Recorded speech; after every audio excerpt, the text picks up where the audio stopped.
SM stanno mandando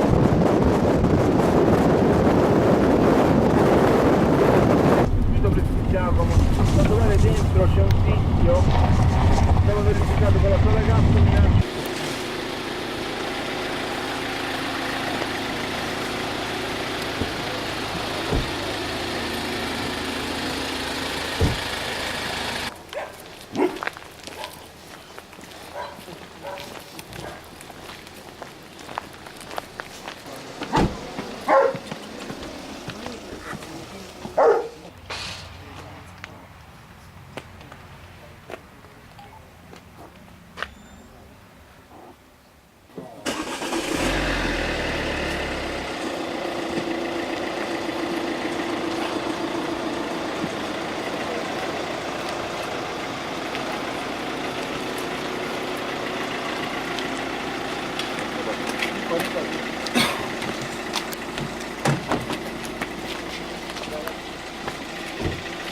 Ya, vamos a